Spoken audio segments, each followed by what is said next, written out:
Antes de comenzar, en nombre de todos los participantes e invitados, quiero agradecer a todos los involucrados en el evento, especialmente al Grupo de Investigación Diversidad Audiovisual, en nombre de sus líderes, los profesores Albornoz y Leiva, además, por supuesto, todos sus miembros y colaboradores. Estamos muy agradecidos por el bienvenido, cariño, atención y, sobre todo, por brindarnos con un encuentro tan importante, con provocaciones y aportes necesarios y de amplio impacto en un momento histórico tan sensible como el que estamos viviendo en el mundo. A cada uno, muchas gracias. A partir de este momento, iniciamos la secuencia de presentaciones con Ana Bisberg, de la Universidad Nacional de Quilmes, Argentina, con la presentación Video on Demand por suscripción en América Latina, estructura de mercado y debates regulatorios. La presentación propone caracterizar la estructura de mercado y discusiones político-regulatorias para los servicios de vídeo bajo demanda por suscripción en América Latina entre 2019 y 2023. Por favor, Ana, gracias.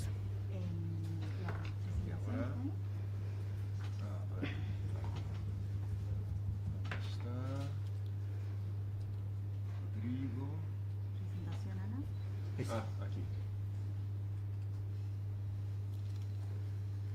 Aquí cómo se pone. Presentación. Abajo, Leo. Abajo a la derecha.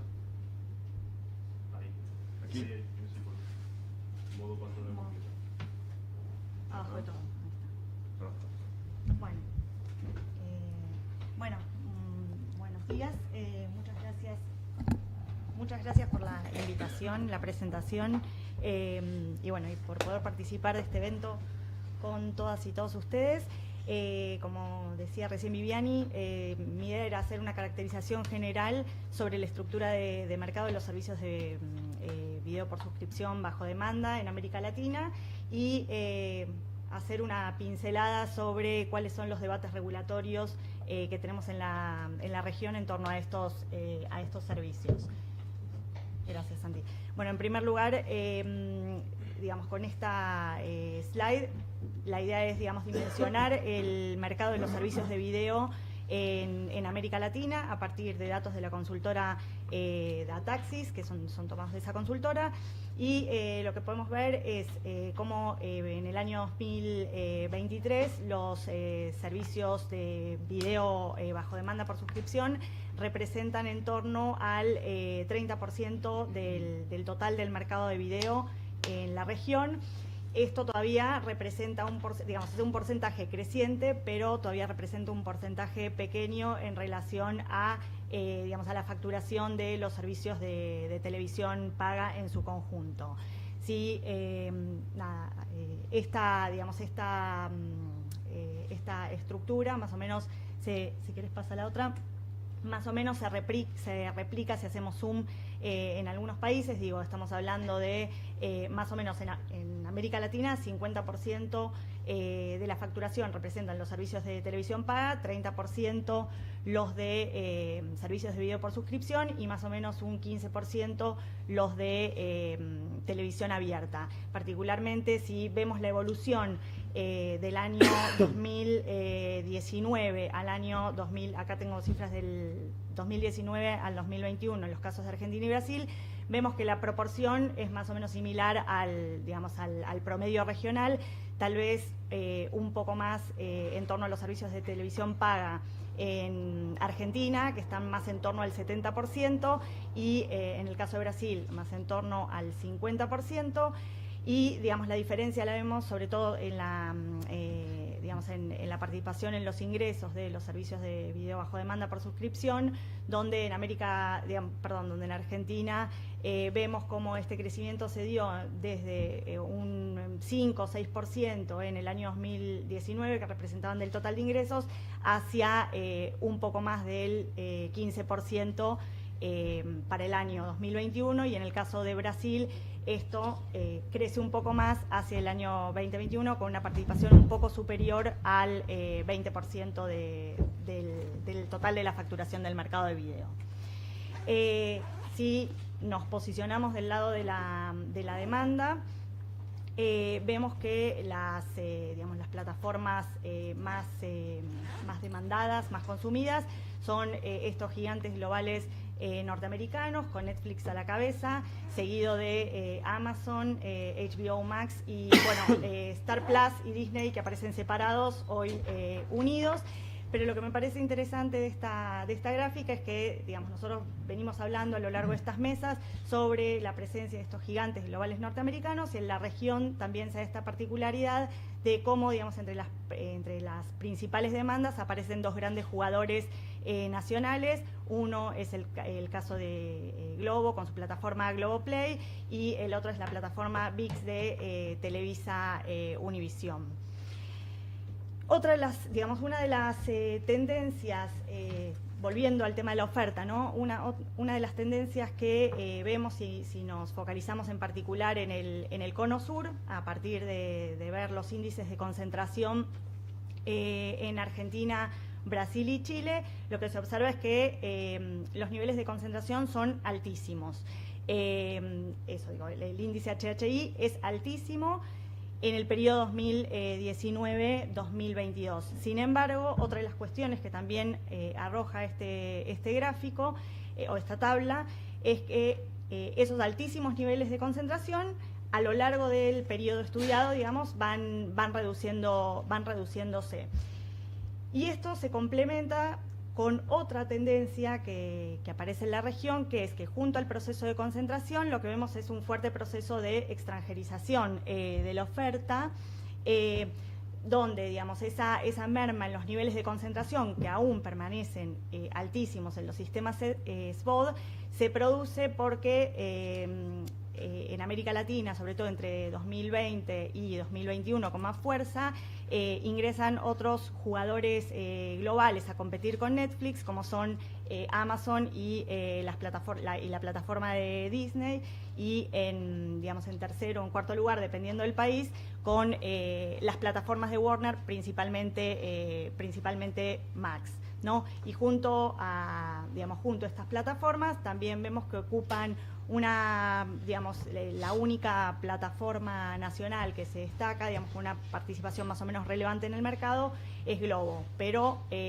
sin duda, los cuatro principales jugadores son empresas globales norteamericanas. Entonces, decíamos, ese fuerte proceso de concentración y extranjerización, donde van bajando los niveles de concentración.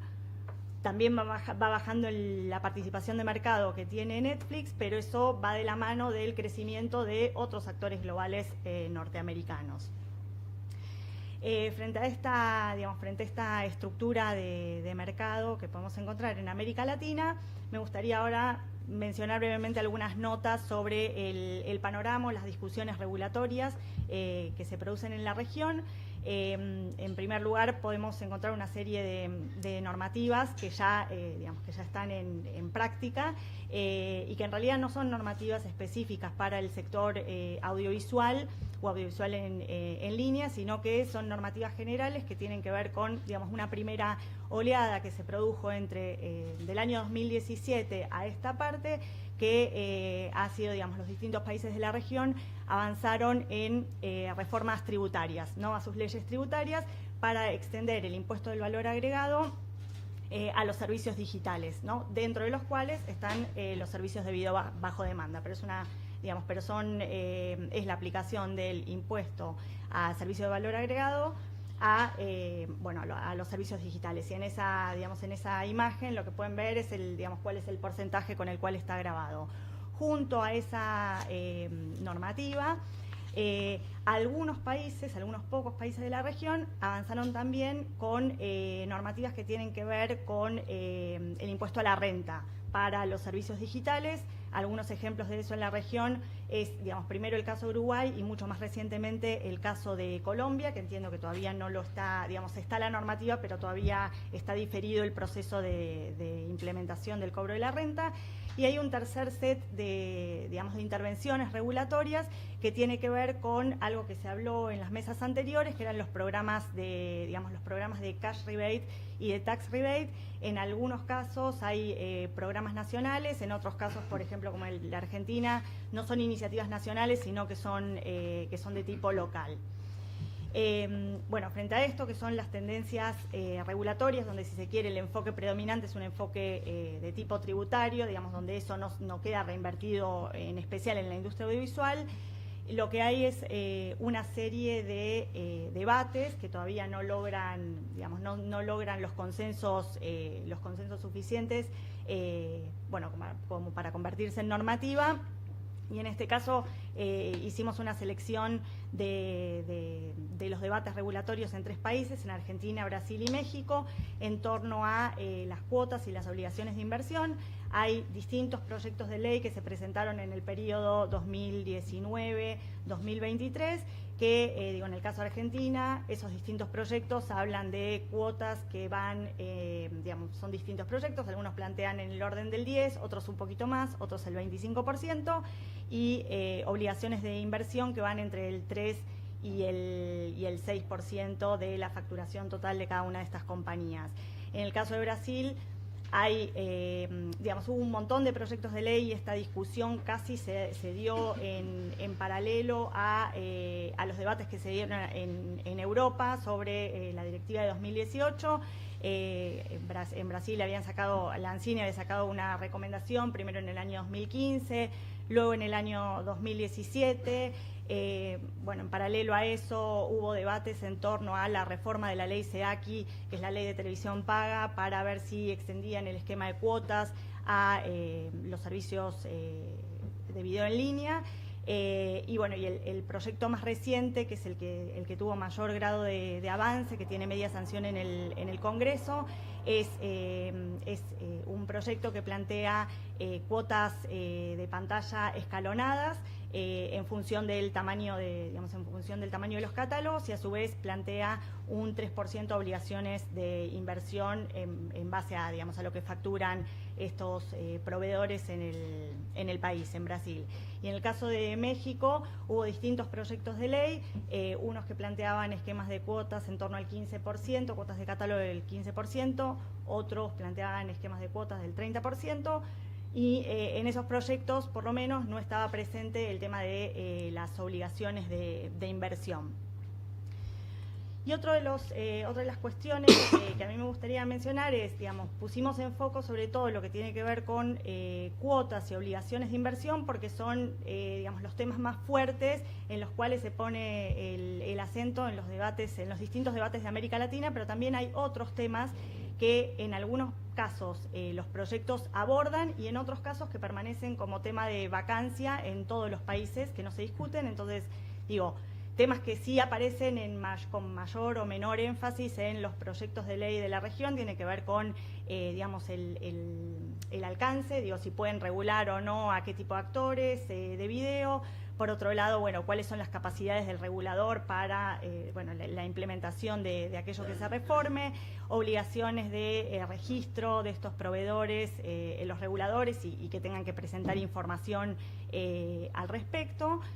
Y otro de los ítems que aparece en los distintos proyectos de ley tiene que ver con las cuestiones de prominencia y visibilidad. En este caso, bueno, justo en la mesa anterior contaban eso, por ejemplo, la creación de la sección nacional. Digo, eso es una normativa que en el caso de Colombia ya está vigente. En otros países, por ejemplo, en Argentina y en Brasil, aparecen los proyectos de ley, pero aparece enunciado de un modo muy general, digamos, sin mayores precisiones sobre qué se entiende o en qué se está pensando cuando se habla de prominencia y discoverabilidad. Y creería que los últimos dos temas que aparecen en la slide son temas de vacancia, que por lo menos nosotros no hemos podido advertir en ninguno de los proyectos, que tienen que ver con, digamos, la discusión sobre el problema de la concentración y la extranjerización. Eso está puesto sobre la mesa, vino estando puesto sobre la mesa en todas las mesas, digamos, las europeas y las latinoamericanas. Es un tema que aparece como objeto de debate, digamos, en los distintos encuentros que se hacen en América Latina. Sin embargo, ninguno de los proyectos de ley presta atención, digamos, toma esto como dato para plantear algo en, digamos, en los proyectos de ley. Y otro de los temas de vacancia tiene que ver con, digamos, los derechos de las audiencias en los servicios de streaming de video. Eso también es un tema digamos, que aparece en seminarios, en encuentros de este tipo.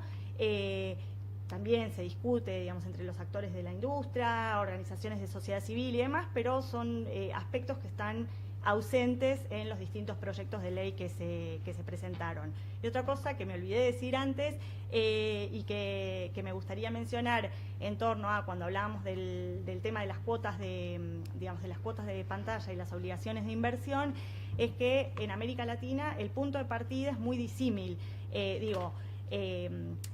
En algunos países se debate en torno a los proyectos de ley si incluir o no para los servicios de video bajo demanda las cuotas y las obligaciones de inversión, pero es algo que no tienen, por ejemplo, para la televisión lineal. En cambio, en otros casos sí, en Argentina, en Brasil, existe la cuestión de las cuotas y las obligaciones de inversión ya, digamos, en los entornos digitales, pero de televisión lineal.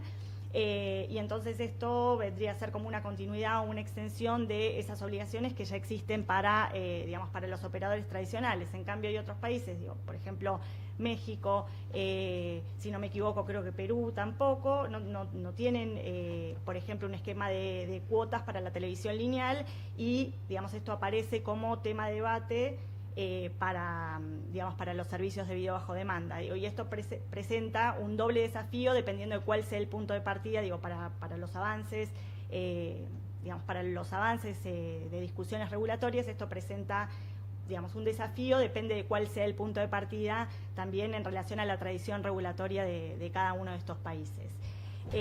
Así que, bueno, con esto cierro la presentación. Muchas gracias.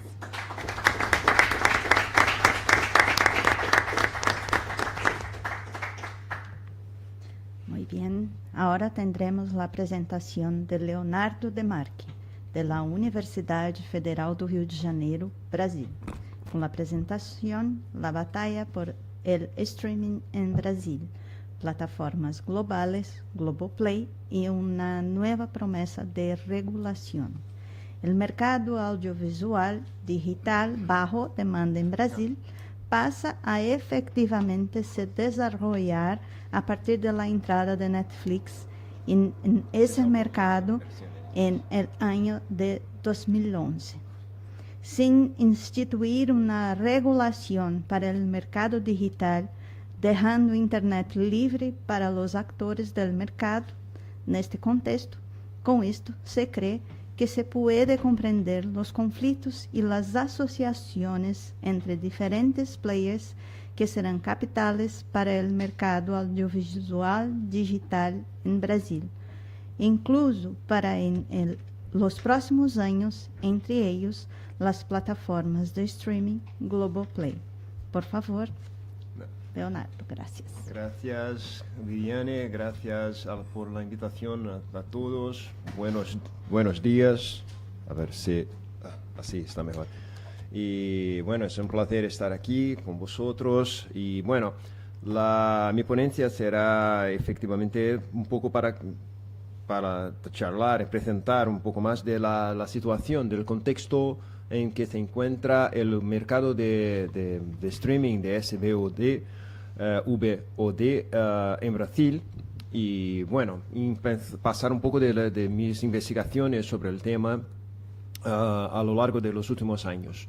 Bueno, para empezar, sería interesante estar con esto de una breve historia, un review del mercado, de desarrollo de mercado en Brasil, de SVOD, que empieza en el 2011, cuando, bueno, no es que empieza, pero gana una inflexión en el año 2011 cuando Netflix empieza a operar en Brasil y al que parece, porque no tenemos datos confirmados, que parece que ha traído muchísimo de la audiencia brasileña para Internet, para este tipo de servicio que antes en Brasil solo se tenía de una manera muy fluida, no se sabía muy bien qué tipo de modelo de negocio se podría aplicar para el digital en caso de Brasil. Bueno, a partir del año 2016, Netflix empieza a producir su sello original en Brasil a partir de la serie 3%. Y bueno, y con eso crea una situación para las empresas de telecomunicaciones y sobre todo de televisión en Brasil, porque Netflix empieza a hacer una productora y empieza a hacer una competencia con ellas en términos de productos audiovisuales.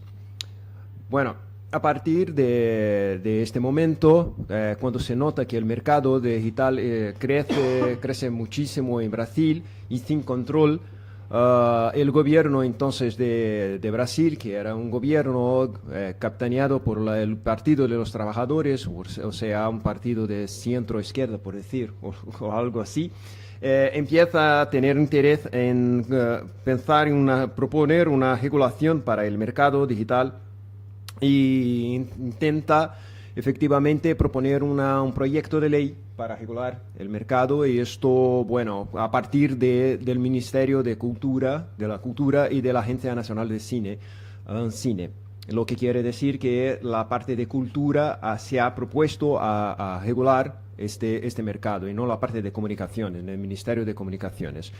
Sin embargo, todo ha hecho mal porque el contexto político mayor ha cambiado muchísimo en este momento en Brasil, y así que el proyecto de regulación para el mercado de SVOD se perdió completamente. Además, después de lo que llamamos de golpe de Estado de 2016, la política de Brasil ha sido una política ultraliberal en que cualquier propuesta de regulación no era posible, y esto ha hecho con que muchas empresas internacionales viniesen a Brasil para funcionar de una manera totalmente desregulada, y además de las empresas que ya trabajaban en el país. El Grupo Globo entonces ha decidido transformar su plataforma de streaming Globoplay en su principal actividad, cambiando incluso toda la estructura de la corporación en favor de esta aventura, por decir, de entrar en el mercado digital de SVOD. Bueno, ya he trabajado esto en un par de artículos, y bueno, podemos volver a comentar algo sobre esto. Pero lo que quería comentar ahora son los resultados de este mercado desregulado que ha transformado muchísimo la industria audiovisual en Brasil. Primero porque para los productores independientes locales, esto ha resultado en una situación, por decir, al mínimo ambigua. Es decir, por un lado, ellos tenían una posibilidad inédita de acceder al mercado internacional y de ganar mucho dinero en un primer momento por producciones puntuales para estas plataformas estadounidenses, sobre todo en un primer momento solo Netflix, pero después también Amazon Prime. Esto era la parte buena de la situación, ¿verdad? Pero, por otro lado, este tipo de inversión de estas empresas internacionales en Brasil, sin ningún tipo de regulación, sin ningún tipo de obligación, ha creado una situación muy complicada para la industria audiovisual, porque por un lado esto ha abierto un flujo de dinero muy alto para los productores locales, que nunca se han visto con tanto dinero para hacer un par de programas, y esto ha creado un tipo de inflación, generado un tipo de inflación en el mercado. O sea, si Globo quiere hacer un programa con una productora independiente, no conseguía, no lograba. ¿Por qué? Porque la empresa estaba a espera de Amazon Prime, de Disney Plus o de lo que sea para ganar más dinero para hacer esta coproducción. Pero otra parte importante de esta situación fue que como las plataformas internacionales no tenían ninguna obligación de invertir en plataformas en la industria nacional, la industria brasileña, ellas elegían apenas algunas productoras independientes, 2 o 3, para trabajar, dejando la mayoría sin espacio dentro del mercado digital. O sea, eso significa que la industria se ha reducido muchísimo, porque sin regulación muchas productoras de audiovisuales corrieron para el mercado digital y no para el mercado, por ejemplo, de TV de pago, que era la ventana más importante para la industria audiovisual hasta aquel momento. Bueno, esto ha creado una situación incómoda para todos, incluso para Globo, y esto volveré a hablar un poco más después. Ahora quería enseñaros un poco de la estructura del mercado que tenemos hoy en día en Brasil de mercado de streaming, de vídeo, SVOD.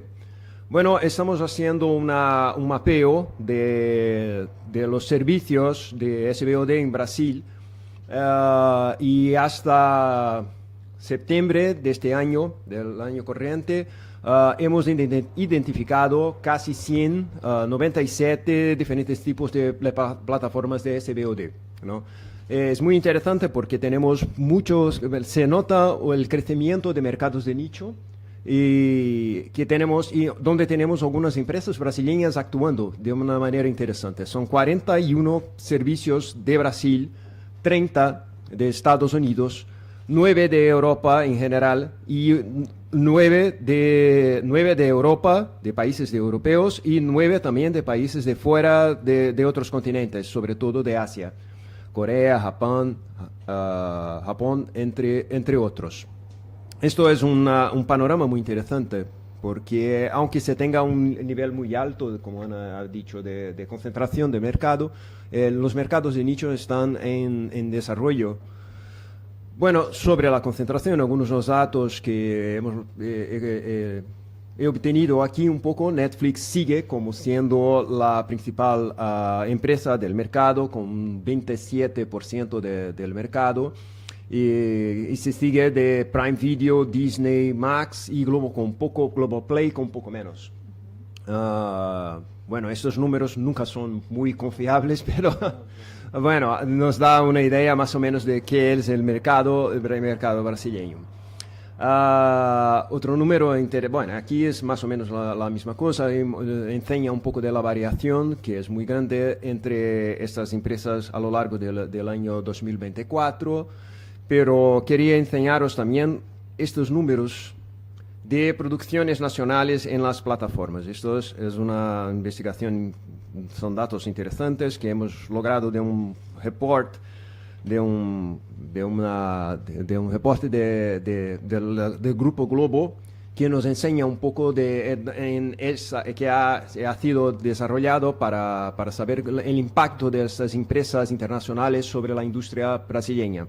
Y aquí tenemos el número de producciones originales brasileñas en cada una de las más grandes plataformas digitales. Así que tenemos, por ejemplo, en Netflix, desde el 2017 hasta el 2024, un total de 114 contenidos, HBO con 85, y después hay mucha variación, pero mucho menos contenidos brasileños originales en estas plataformas, lo que significa un poco, que enseña un poco de lo que había dicho antes. Ellas eligen unas pocas productoras para hacer estos proyectos, y así que hay algo de brasileño, de productos originales brasileños en estas plataformas. Sin embargo, en un número mucho menor en comparación con el número de productoras independientes nacionales, o sea, brasileñas. Hay en algunos casos hay una crecida de contenidos, de inversión. Hablaré un poco más de eso al final, pero podemos decir que, que no hay no hay una representatividad interesante, importante en relación a lo que es la cadena productiva brasileña de audiovisual. Aquí se enseña también de una manera más macro un poco de este volumen de inversiones por año, y se nota que a partir de 22 hay una caída importante de inversiones. El 2024, bueno, el año no se ha acabado, pero enseña que hay una tendencia de caída de producciones, de inversión en producciones brasileñas. Os recuerdo que no hay una obligación de inversión, así que estas empresas eligen lo que quieren. Y finalmente, aquí un poco de un panorama del tipo de inversión que hacen. En otra investigación que he hecho para este grupo de investigación, hemos visto que, por ejemplo, la mayoría de las inversiones era en o documentales o webseries, teleseries, lo que sea, melodramas, pero sobre todo webseries. Eso ha cambiado un poco, sobre todo en términos de películas. Hay un incremento de 25%, series siguen siendo importantes, webseries no tanto. Pero talk shows, otros tipos de producciones son importantes, y aquí se puede notar cuáles son las empresas que invierten en reality shows, programas especiales, talk shows, telenovelas, webseries o lo que sea. O sea, habría que tener un análisis un poco más detenido en este caso, pero se nota cuáles son las inversiones preferidas por este tipo de plataforma en Brasil. O sea, es interesante para tener una idea. Ahora bien, sobre la regulación, vuelvo a un poco de lo que Ana acaba de hablar. Lo que tenemos es todavía posible. Bueno, durante el último gobierno de Jair Messias Bolsonaro hemos tenido una disrupción, por decir, completa de la parte burocrática, política de la cultura, pues el Ministerio de Cultura se ha transformado en una secretaría absolutamente opaca y, bueno, que básicamente ha trabajado en contra de la producción de cultura en Brasil. Y esto ha hecho muy mal para todo el esfuerzo de regulación del SVOD en Brasil también. Pero desde el inicio del tercero mandato del gobierno de Lula, Luis Inácio Lula da Silva, el ministerio, la secretaría volvió a ser un ministerio, el Ministerio de Cultura, y rumores de que un intento de una regulación volvieron a tener un poco más de fuerza dentro del gobierno y a lo mejor entre los más familiares con las políticas culturales. De hecho, la secretaria del audiovisual del Ministerio de Cultura, Joelma Oliveira Gonzaga, está en este momento haciendo una campaña pública como para ganar la atención de la opinión pública para la regulación, y en muchas de sus entrevistas ella habla de un conjunto de medidas que son para ella y para el Ministerio absolutamente urgentes, como el retorno de la aplicación del impuesto llamado Condecine en Brasil, que es un impuesto que se cobra de las telecoms para la financiación de la producción nacional. Esto ha sido, las plataformas de streaming han sido exentadas de este impuesto por Bolsonaro al final de su gobierno. Y entonces esto es para el Ministerio de Cultura absolutamente prioritario. Un otro punto que ha llamado muchísimo la atención por parte de la secretaria Joelma es que sería necesario hacer con que los derechos de propiedad patrimoniales de las obras coproducidas con estas plataformas que se quedaran con las productoras brasileñas y no con estas plataformas. Esto ha sido muy subrayado por la secretaria como un elemento absolutamente fundamental para la industria nacional. Y finalmente se habla también de cotas para los catálogos, sin embargo nada muy claro, ni incluso sobre los proyectos de ley, porque esto tiene en fin, un tipo de camino no muy claro dentro del legislativo brasileño, así que no se está discutiendo los términos precisos, pero la idea está puesta. Esto es importante porque, y finalizo de esta manera, porque de acuerdo con la gente que trabaja en el mercado audiovisual, entre los actores del mercado, los players, incluso las plataformas digitales estadounidenses, extranjeras, la sensación de que una regulación vendrá pronto, de algún tipo, incluso con cotas. Así que, por ejemplo, he enseñado el número de producciones nacionales en las que están invirtiendo, que decrece, pero la verdad es que muchas de estas empresas, sobre todo Netflix, están empezando a comprar muchas películas, series, productos brasileños, porque se tiene la noción de que una regulación vendrá pero necesitan de más contenido para alcanzar las cuotas. Así que esto es interesante a ver cómo va a cambiar el mercado brasileño en los próximos meses y quizá un año, dentro de esta perspectiva de una regulación que vendrá a partir del Ministerio de Cultura y que, bueno, a ver si se cambia un poco más la situación para la industria brasileña del audiovisual. Bueno, era un poco eso que quería enseñaros y es esto. Muchas gracias. Thank you very much. Muito obrigado.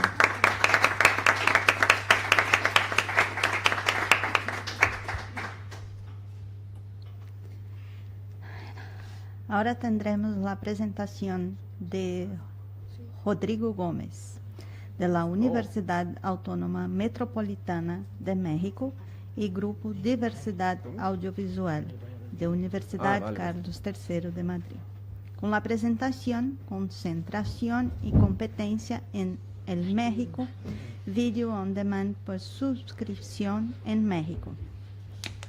En su trabajo presenta cuestiones clave en el mercado mexicano de video on demand por suscripción, entre ellos concentración del mercado, examinar el dominio de los principales actores y el impacto de la competencia.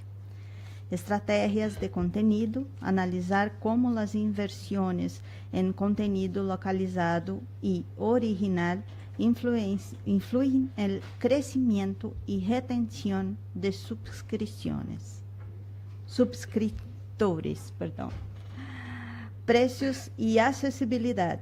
Evaluar el papel de los precios competitivos y las asociaciones en la penetración en el mercado. Y también preferencias de las audiencias, comprender el cambio de comportamiento de las audiencias hacia los contenidos y la carta y los factores que impulsan estos cambios. Los resultados proporcionarán información sobre las maniobras estratégicas de los actores globales y locales en el mercado mexicano de streaming y ofrecerán recomendaciones para los tomadores de decisiones y regulaciones. Por favor, gracias. Muchas gracias, es un gusto estar aquí. Es mi primera presentación como miembro de la casa en esta universidad, lo cual me hace sentir bastante contento. Sí, y aprovecho la oportunidad para agradecerle al grupo de investigación por hacerme sentir en casa. Habiendo dicho esto, decidí combinar esta presentación con otros datos de otro proyecto que ya Ana también los puso en común, que es de un proyecto Global Media and Internet Concentration Project, liderado por la Universidad de Carleton en Canadá, y que nos da muchos insumos de investigación importantes para pensar la concentración. estos datos los pongo en común con lo que he venido trabajando en relación al grupo de investigación de diversidad audiovisual, que es tratar de entender cuáles han sido los impactos del streaming en la industria audiovisual mexicana, ¿sí? Y en ese sentido también, aprovechando otra investigación que hicimos para Procine, levantamos una serie de entrevistas con productores independientes, principalmente, y funcionarios del IMCINE en México, para tratar de entender cómo ellos percibían y perciben justamente la irrupción de estos grandes jugadores en la industria audiovisual mexicana. Y básicamente yo podría decir que en función de lo que ya se ha estado presentando aquí por parte de otras investigaciones como en el Reboot, ¿sí?, por Blasis, salen cosas muy parecidas, ¿sí? También para el caso de Brasil, y supongo que para el caso de Argentina estamos viendo fenómenos parecidos, y aquí me parece que es importante sacar conclusiones y tratar de darle sentido a el músculo que tienen estas grandes empresas que son avasallantes. Esta diapositiva me ha gustado mucho reiteradamente ponerla, ¿sí?, porque creo que es una metáfora real de lo que pasa. O sea, la competencia está entre 5 autos, ¿sí? Es como en la Fórmula 1, hay 30 autos o 20, pero los que realmente compiten son 5 a nivel mundial, ¿sí? Y de repente uno adelanta a otro. En el caso de Red Bull, la última temporada fue avasallante. Netflix está siendo avasallante también. Incluso en la guerra o en la llamada guerra de los streamers, quien está claramente ganando es Netflix. Disney, Paramount, la misma Amazon, no tanto, pero sí Comcast, están en unas crisis importantes de financiamiento. Pero para seguir con esa metáfora, me voy a concentrar en los 2 primeros apartados, principalmente en la concentración y en las estrategias de contenido. Ya las preferencias de consumo lo dejaremos para las investigaciones que están por salir por escrito, y me focalizaré en estas 2, ¿sí?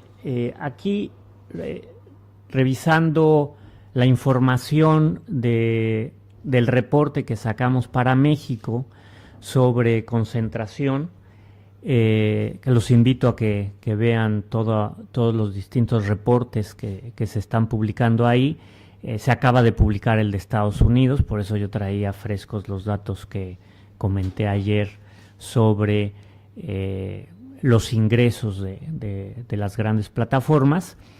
Aquí lo que quiero hacer notar es el color morado, es las ganancias de los streamers, y el color azul fuerte es la televisión. Entonces, durante mucho tiempo, en los distintos servicios tradicionales de medios y medios en línea, pueden darse cuenta cómo la televisión era la que concentraba el mayor número de ingresos. Ya en México esa situación ya cambió radicalmente en este último año del estudio, en el 2022, y los streamers generan ya más dinero de lo que generaba la televisión tradicional, ¿sí? Entonces estamos en un momento de cambio significativo en el sistema audiovisual. No me gusta decir ecosistema, ya luego discutiremos por qué no pienso que es ya el más adecuado, pero sí sistema audiovisual, y nos hace dar cuenta justamente de cómo está cambiando el mercado de los servicios de medios tradicionales y en línea en nuestro país, y como una tendencia a nivel mundial. Estos serían los números, por así decirlo, de los ingresos de las plataformas OTT de video. Lo puse también en dólares, la columna pequeñita es en dólares, como se ve reflejado, y lo hice porque por primera vez en 100 años o en más de 150 años el peso mexicano se fortaleció mucho frente al dólar.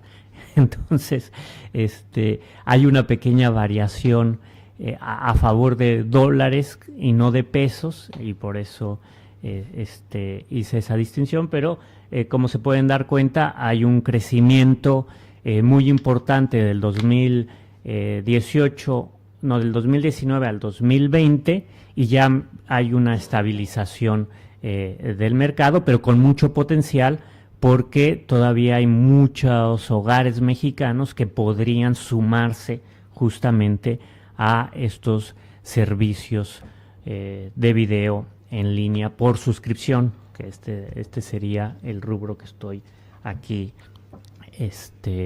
destacando.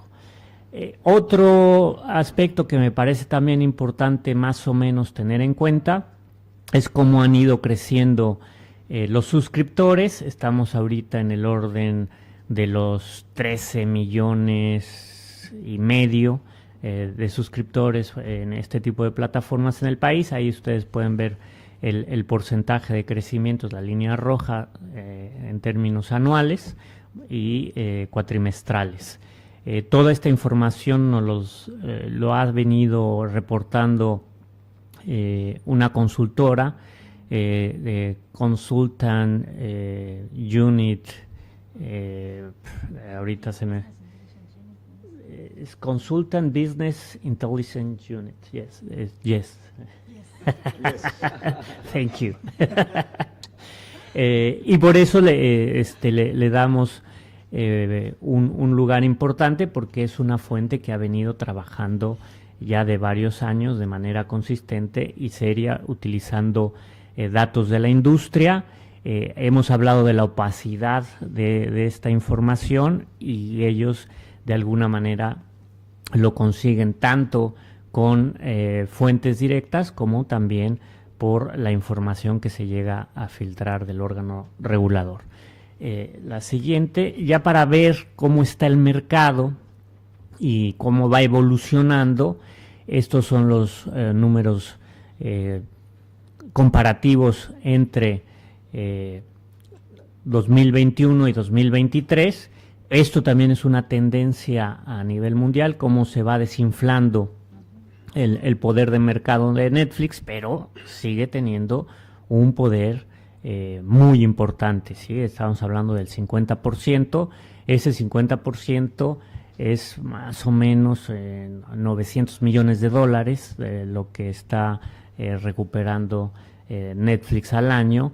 Yo les daba la cifra de que con bombo y platillo en el 2019 Netflix nos dijo que iba a invertir 300 millones de dólares en la industria mexicana, y anualmente pues más o menos lo que ingresa son 900 millones. Entonces creo que el negocio es redondo, ¿sí? Además de que obviamente la Ciudad de México, y México en particular, es un hub de producción audiovisual a nivel de habla hispana, latinoamericano obviamente, y iberoamericano, ¿no? Entonces es importante también destacarlo, como Netflix ha utilizado o se ha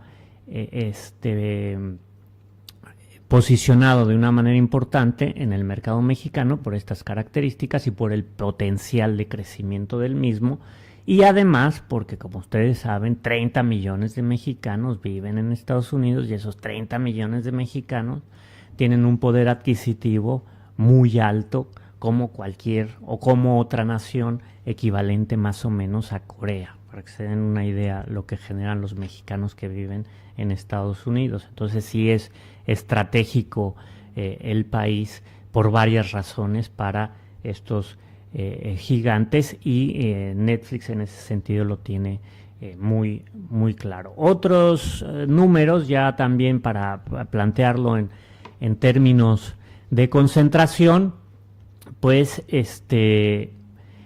tiene un índice HH bastante alto, ¿sí? De 2.622.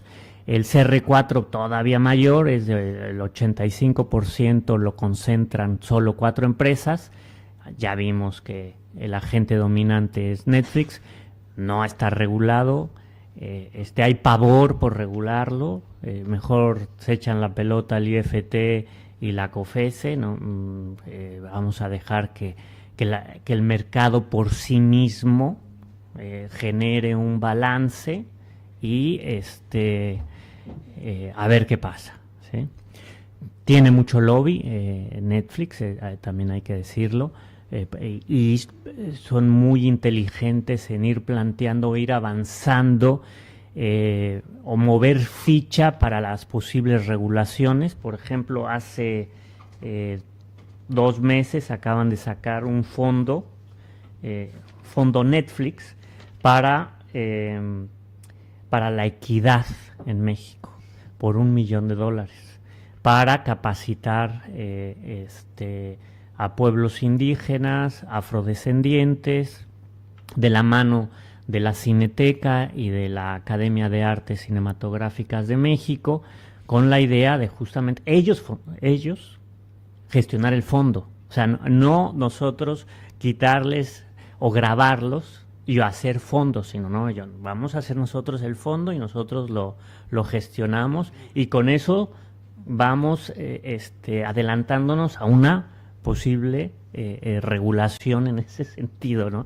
Entonces también hay que señalar que Netflix como organización en ese sentido es mucho más inteligente que las majors tradicionales, ¿no? Con las cuales está compitiendo, y les rompió el mercado claramente en el 2015 de una manera muy fuerte. Aquí se ha dicho que el rey es el contenido. Nosotros hace 3 años en estos mismos espacios dijimos que el rey es la distribución, no es el contenido. Y esto lo ha dicho Nicholas Garnham desde los años 80, lo ha reiterado también Janet Wasco en cualquier cantidad de artículos, y sobre todo en un libro que se llama How Hollywood Works. ¿Sí?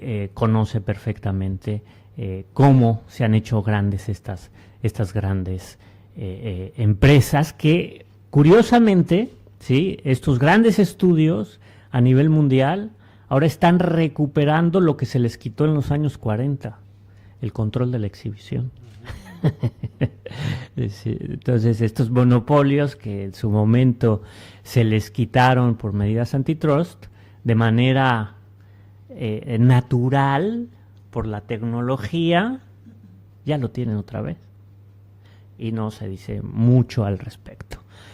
Esto es como una memorabilia o unos datos que me parece interesantes. Las de abajo son las películas que producen los streamers y las series, ¿sí? Como se pueden dar cuenta en azul, las series están teniendo un impulso muy importante en la industria audiovisual mexicana, porque recordemos que una serie puede tener 10 capítulos, ¿sí? Entonces la inversión es significativa en ese sentido.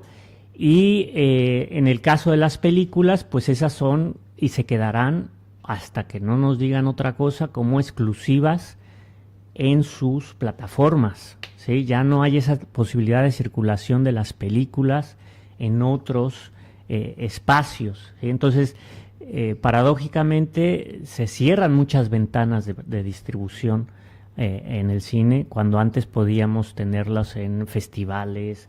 Incluso se podían pedir una copia para las cinetecas y las filmotecas y tenerlas ahí. Eso ya se perdió con este modelo de negocio, y que también habla del patrimonio cultural inmaterial, ¿no? ¿Quién se lo está quedando? Las transnacionales, principalmente.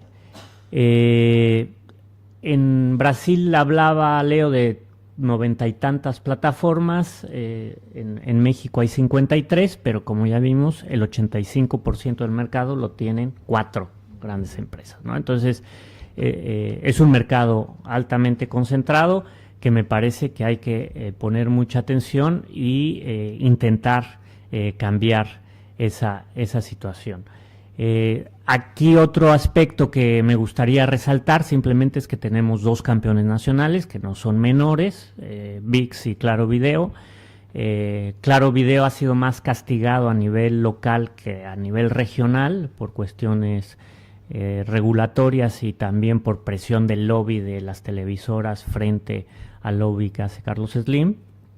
Y en el caso de ViX, pues está intentando sobrevivir y intentando posicionarse como la plataforma más importante de contenidos en español, ¿sí? Esa es su idea y su objetivo. Ahorita Televisa está en una crisis brutal. Ayer acaba de renunciar su presidente a la dirección de Televisa por escándalos relacionados con manejos con la FIFA posibles, pero al mismo tiempo porque están en una crisis financiera importante. Yo hace 2 años, volando a México, me encontré a Azcárraga en el mismo avión. Entonces dije, aquí está pasando algo muy raro. Esto, sí, aquí están bajando al mínimo el gasto corriente. Obviamente, obviamente no iba en turista, pero para esta situación, creo que era significativo y sintomático, ¿sí? Recordemos el yate del papá, en fin. Ahora pasemos a las estrategias rápidamente. Los originals, hay paquetes híbridos, ya todos estos streamers están incorporando paquetes con publicidad, entonces ya esta idea de que nosotros somos diferentes a la televisión lineal, nosotros no tenemos publicidad, no nos tienen que tratar igual, yo creo que eso se está quedando atrás. Utilizan obviamente librerías, hay agregadores, por ejemplo el mismo Amazon te ofrece varias plataformas en el mismo Amazon. Y en términos de contenido están siendo muy agresivos con el contenido de deportes principalmente. Por ejemplo, en el caso de Amazon, tienen los derechos exclusivos ya del equipo más popular en México, las Chivas, los transmite Amazon. O sea, imagínense que el Real Madrid los transmite una de estos streamers, ¿no? La NFL en Netflix ya apareció. ¿Y solo se puede ver a Chivas ahí? Sí. La NFL, que es el deporte por excelencia más rentable en Estados Unidos, ya le entró Netflix el día de Navidad. Pagó 150 millones por 2 partidos, solo 2 partidos, 150 millones de dólares. El día de Navidad solo se van a ver en Netflix, menos en los mercados locales, en Pittsburgh, en Kansas, en Houston y en Baltimore se va a abrir en televisión en abierto, pero es muy sintomático como también ya están en esa dirección.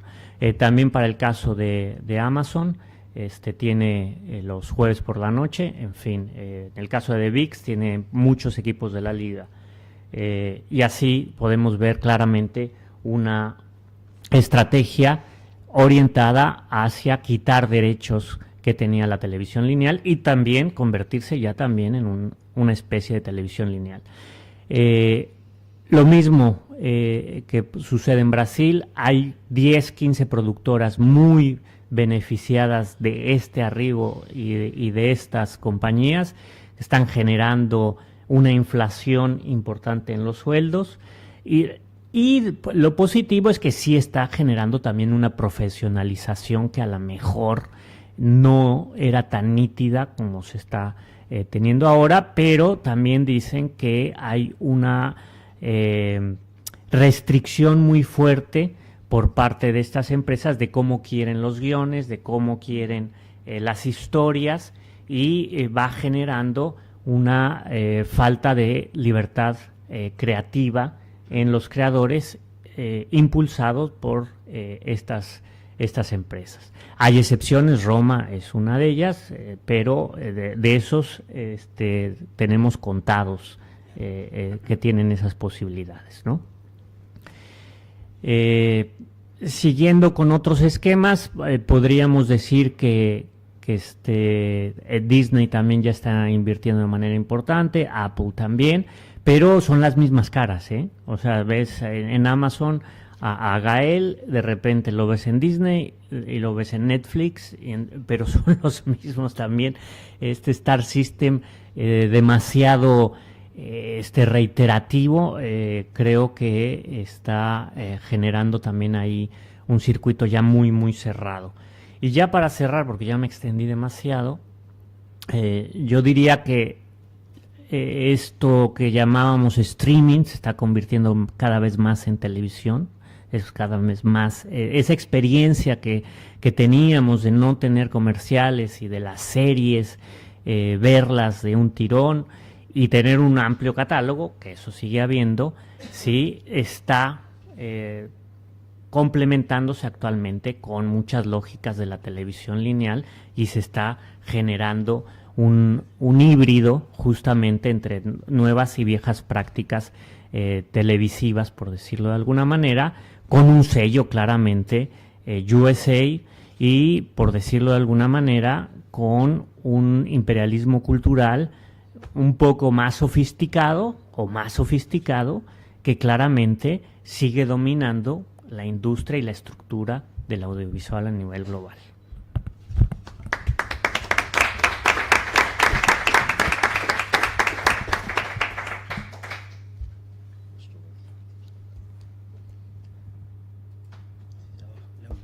Gracias.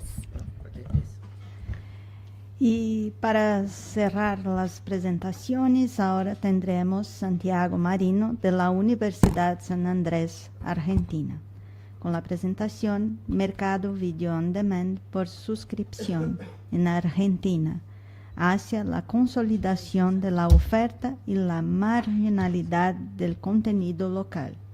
La presentación propone dar cuenta del estado de situación del mercado de OTTs audiovisuales en Argentina. Se ofrece una descripción en la oferta del servicio que desanda el camino hacia la consolidación a 15 años del inicio de las operaciones de los primeros jugadores y un recorrido específico sobre los eslabones, producción y exhibición de contenidos de origen nacionales. Se abordarán las estrategias de las plataformas audiovisuales en Argentina durante el periodo de 2018 y 2022. En fin, es comprender quiénes desarrollan contenidos locales y cuáles son las modalidades de exhibición. Por favor, gracias.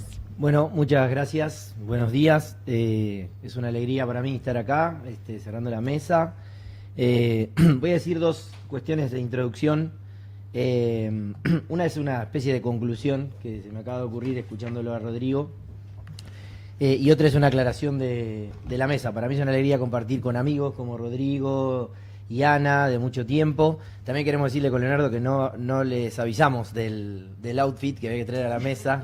Ana, estuvimos mal ahí.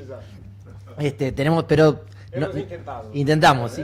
No somos amigos de antes, pero tenemos un gran amigo en común que seguro nos estará viendo desde Río, así que es una mesa de amigos. La conclusión que adelanto es que en Argentina había una banda de rock and roll muy histórica, los Patricio Rey y su Redondito de Ricota, que tenían una canción, tienen un disco dedicado a octubre, a la Revolución de Octubre, y había una vieja canción que decía de regreso a octubre desde octubre. Dicho en este mes, una de las conclusiones que me llevo del seminario es de regreso a Williams desde Williams. Y lo digo con Luis acá, quien tuvo mucho que ver en la publicación del libro La televisión de Williams en Argentina y que fervorosamente le recomiendo a mis estudiantes. Y cada vez que avanzamos en estos análisis yo me convenzo más de que el audiovisual ampliado, que es el modo en que yo pensé este proceso que nos tiene aquí, está cada vez más camino a la televisión, por supuesto con dinámicas novedosas y que dan cuenta de sus cambios en los modelos de negocio, así que yo ya me llevo mis propias conclusiones, no sé ustedes. Lo que les vengo a presentar acá es una combinación de un trabajo que hicimos con una querida amiga también, que estuvo un tiempo aquí en una estancia, Ornella Carboni, que acabamos de publicar este año en Argentina, de quien les recomiendo incluso la lectura de un texto que da cuenta de esa incidencia de las empresas en las condiciones de producción, un estudio comparativo que hizo sobre España y Argentina. Bueno, con Orne publicamos un trabajo en el que analizamos qué hay de nuevo, viejo, para ver en el audiovisual argentino, un poco citando a Bugs Bunny también, pero pensando en que esa oferta en Argentina no es tan novedosa, pero está sucediendo en un contexto en el cual las plataformas y las empresas productoras a las que contratan son las últimas que están produciendo contenido para ver de modo televisivo, y en parte eso guiaba una de las preguntas de nuestro trabajo. Pero además de eso, y después de hacer algunas aclaraciones teóricas y metodológicas de ese trabajo, lo que intentaré es presentarles algunos datos en términos de tendencia del sector en la Argentina, el desarrollo que han desandado las empresas camino a la consolidación de este mercado, en un país que es muy particular porque Argentina tiene algunos rasgos que incidían mucho, condicionaban el modo en que se desarrollaba el mercado OTT, por ejemplo, una fuerte penetración de la TV de pago histórica y en términos territoriales y económicos, y definitivamente los números de contenido local, que es los datos que arroja nuestro trabajo junto a Ornella. La pregunta que intentamos responder en ese trabajo es qué tipo de contenidos de origen argentino se producen y cómo se exhiben en las principales plataformas audiovisuales que operan en el mercado argentino. El objetivo general era identificar, caracterizar esas estrategias de producción y exhibición en las principales plataformas que operan en Argentina, que son las mismas, como sabemos, incluso sin ningún jugador potente local, a pesar de esa presencia histórica de empresas de televisión de pago. Lo hicimos partiendo de una premisa de investigación, que es pensar que las plataformas dominantes del mercado impulsaron proyectos de ficción seriada breve y que eso en parte compensó la caída en la televisión abierta, la caída de producción en televisión abierta que constatamos en Argentina, pero que eso no tuvo el mismo impacto en el cine, y en parte la presentación va a terminar con una serie de preguntas sobre el futuro y tiene que ver mucho con las noticias recientes que hay sobre el mercado argentino, que tenía una política histórica de fomento a la producción, que ahora está en duda, está en crisis, y que evidentemente ya sabemos que en caso de permanecer esta crisis no va a ser compensado por la capacidad productiva de las plataformas. ¿Por qué hicimos el estudio entre el 18 y el 22? Bueno, en primer lugar, la apertura del recorte está dado porque en el 18 se estrenó la primera serie original estreno producida por una plataforma de las extranjeras en Argentina. En el lapso de ese periodo de tiempo hubo un ingreso en el mercado local de plataformas que no estaban, algunas aceleradas por la pandemia. Disney tenía planificado para más tarde la llegada a la Argentina, la adelantó por la pandemia. Por ejemplo, lo hizo sin contar con la serie de Michael Jordan, que se la había vendido a Netflix para América Latina porque todavía no pensaba operar allí. Pero ahí llegaron ese periodo Star, Paramount, HBO, etcétera. Y el cierre lo hicimos en el 22 porque en el 22 se estrenó la primera película Netflix original que no pasó por sala de cine en Argentina. Entonces nos parecía que ahí empezaba algo nuevo y que estudiaremos en un trabajo futuro con el 22 como año de apertura. Me interesa marcar algunas cuestiones metodológicas para dar cuenta de dónde salen estos números, sobre todo, y a partir de lo que escuché ayer de la representante de la agencia de gestora de derechos española. Nosotros lo que hicimos fueron una combinación de estadística a partir de un análisis propio de los catálogos de las plataformas, buscando siempre cuándo fue la fecha de estreno de la producción, y lo comparamos con dos fuentes que existían. Una es la de Ovitel, ha sido mencionado aquí, la conocemos, y la otra es una fuente muy interesante para pensar la Argentina, que es el propio registro que tiene Argentores. Argentores es la agencia gestora de derechos, que tiene un análisis pormenorizado de los catálogos de estreno que está inflado respecto de lo real. Cualquier cosa que pase, una serie muestra la bandera argentina y cuenta como Argentina, aunque no tenga nada El gaffer era argentino naturalizado por opción y lo cuentan como argentino. Es decir, no es tan exhaustiva, por eso nosotros hicimos nuestra comparación, pero es importante pensar por qué Argentores tiene ese registro. Y es porque Argentores hizo un acuerdo con las plataformas y las plataformas le pagan a le pagan a Argentores, quien luego redistribuye esos derechos por los estrenos de esos contenidos en Argentina. No hay normativa al respecto, es un acuerdo entre las plataformas y la Asociación Gestora de Derechos. Eso me parece un camino interesante para pensar cómo avanzó este proceso en Argentina. Y la otra cuestión que me interesaba aclarar es, ustedes van a ver en los gráficos cómo clasificamos los estrenos. Nosotros pensamos en 3 categorías ligadas a la condición de exhibición. Y esas categorías son licenciada, que son obras cuya primera ventana de exhibición no era la plataforma audiovisual. Se subió al catálogo de modo estreno, pero ya había sido exhibida en alguna otra ventana. Original estreno son las obras producidas para ser estrenadas en catálogo de alguna de las plataformas audiovisuales.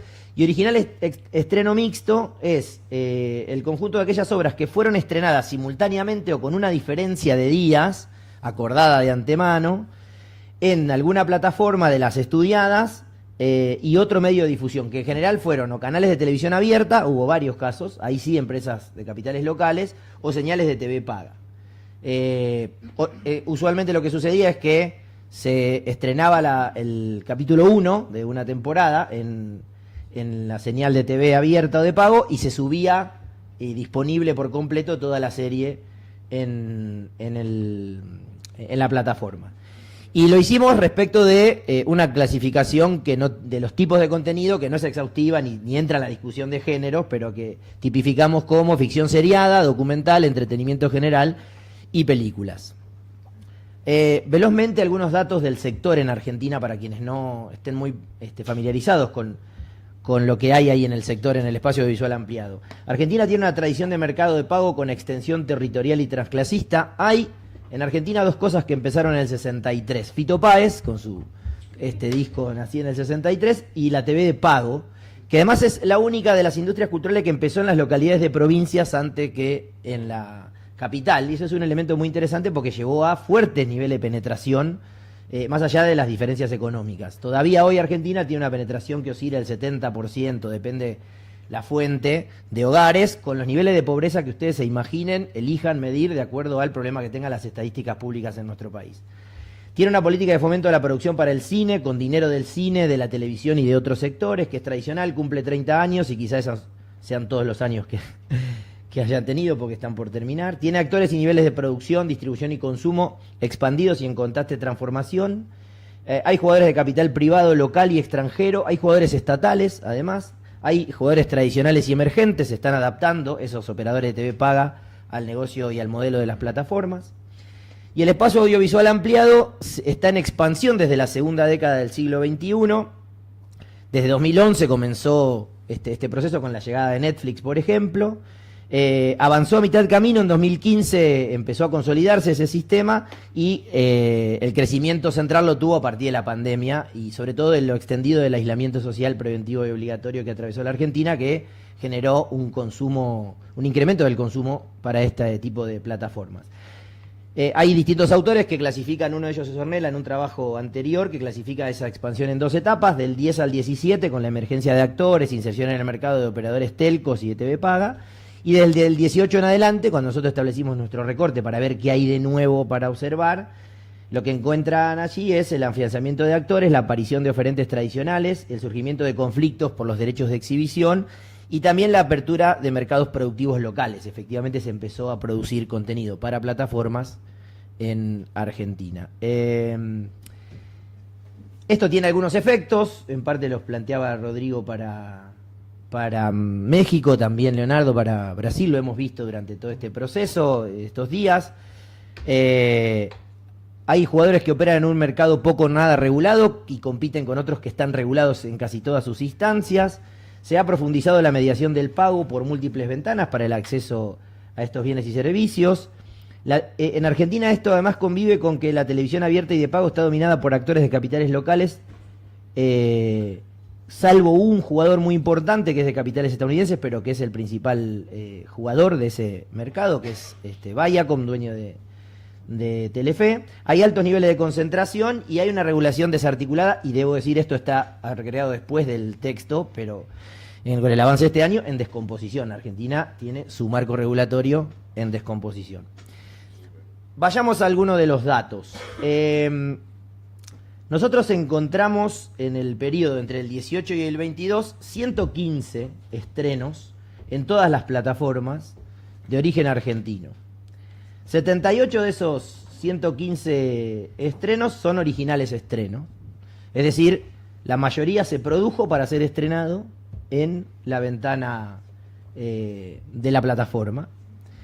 21 son licenciados, es decir, hubo una incorporación al catálogo para expandir ese catálogo de contenidos que habían sido producidos con anterioridad a ese periodo, y solo 16 en todo ese periodo fueron de original estreno mixto, que a mí me parece uno de los modelos más interesantes porque es donde más jugadores involucrados hay, porque en general eso implicaba la empresa que ofrece el servicio de plataforma, que en general es de capitales extranjeros, la productora local del contenido, la señal de TV paga o la señal o el canal de televisión abierta, que podían ser en un caso de capitales nacionales o de capitales extranjeros, y en ocasiones el distribuidor de la señal de señales de TV paga. O sea, podía haber hasta 4 actores involucrados de la cadena, en algunos casos eran solo 2, pero no fue un proceso que se haya extendido mucho, no fue un mecanismo que se haya extendido mucho, solo 16 de las 115 en todo el periodo responden a esta clasificación de original estreno mixto.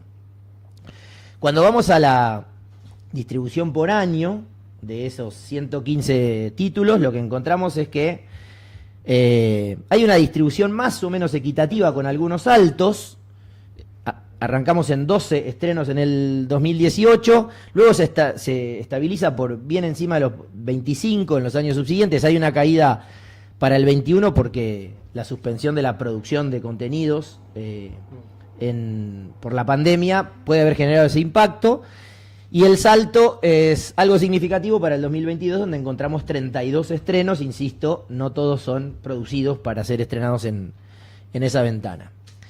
Respecto de nuestra premisa de investigación, nosotros comparamos los datos de estrenos de ficción seriada exhibida en plataforma versus los títulos inéditos de ficción para televisión abierta, y lo que vemos es que la caída es muy significativa en TV abierta, la caída casi vertical para el 20 tiene que ver con que ahí se estaban produciendo ficciones que estaban al aire en ese momento y tuvieron que cerrar la producción. En parte compensó la producción y la incorporación al catálogo lo que se estaba dejando de generar y o exhibir para televisión abierta. Saliéndome un poquito del periodo estudiado, les puedo decir que hoy en Argentina hay solo una ficción en los canales de televisión abierta. Argentina tiene 44 canales de televisión abierta en todo el país, 5 de ellos operan en la ciudad de Buenos Aires, que son los que producen los contenidos que se retransmiten en el resto de los canales de televisión abierta. Solo uno de ellos hoy, que es el canal público, está transmitiendo una ficción extranjera, además, es una ficción mexicana.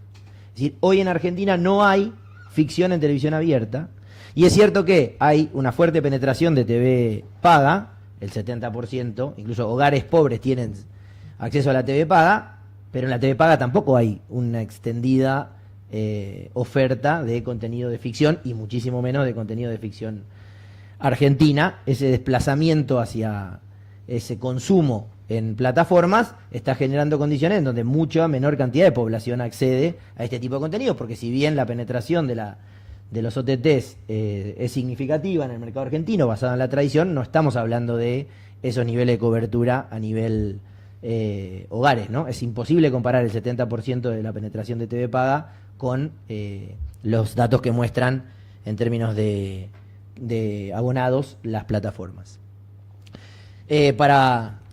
Mi cuadro es mucho más humilde que el de Rodrigo, que me gustó mucho con las figuras de la Fórmula 1, pero aquí también encontramos a Netflix dominando el mercado.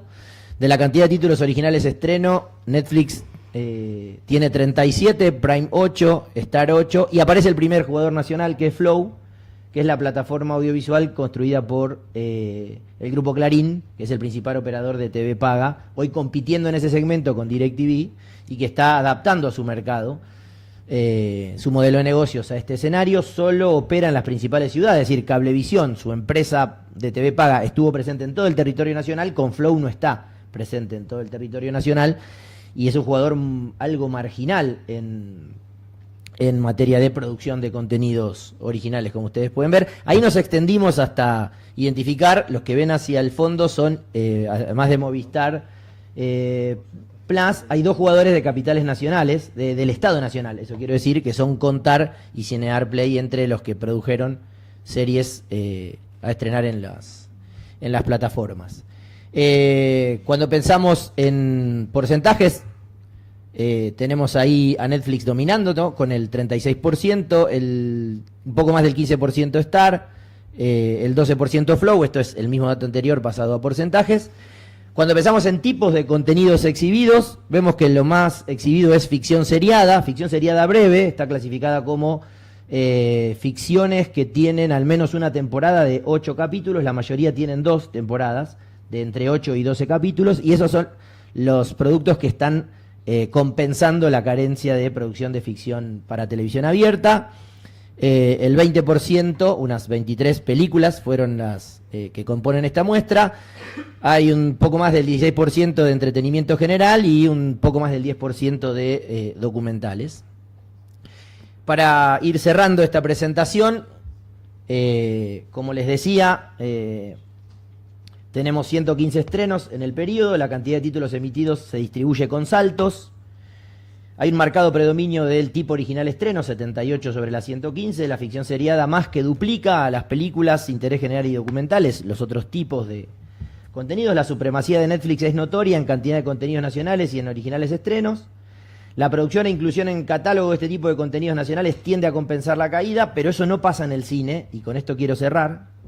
Hay pocas productoras, además, en el texto está, no lo traje aquí porque quería trabajar sobre los tipos de estrenos, pero hay muy pocas productoras produciendo esas 115 producciones para los catálogos. La mayoría tiene trayectoria en televisión y algo menos en cine. Empiezan las productoras de cine a adaptarse a producir este tipo de contenidos, y se identifica muy poco de coproducción con otros países de América Latina y algo con España. Todo el resto de los datos están en el texto, pero para cerrar, a mí me interesa dejar marcadas 3 preguntas que me parecen claves. Y ahí tienen imágenes de las noticias más o menos recientes del mercado y de las medidas de políticas públicas en Argentina. El cierre de la histórica productora vinculada al Grupo Clarín de ficción, que es Polka. La suspensión del funcionamiento del Instituto de Cine, mientras prepara un nuevo marco normativo. Esto no se consolidó todavía, pero sí está suspendido el otorgamiento de los fondos para filmar durante este 2024. Y el cierre de la productora de ficción del canal de televisión abierta de capitales estadounidenses. En ese marco, a mí me parece que asoman 3 preguntas claves para el futuro en la Argentina. La primera es quién decide qué se produce y cómo se exhibe ficción en Argentina. La segunda es quién accede a este tipo de contenido vía estas plataformas, dado que su penetración es mucho menor que la histórica de la TV paga. Y la tercera es cómo se combinará esta dinámica con la reducción de la producción vía Fondo de Fomento del Inca, que ha sido el único puntal de fomento con recursos públicos a la producción de películas en Argentina.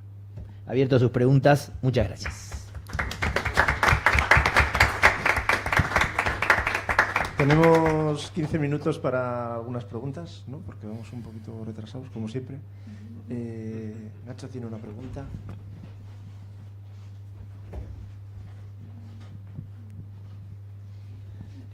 Buenas, soy Nacho Gallego de la Universidad Carlos III.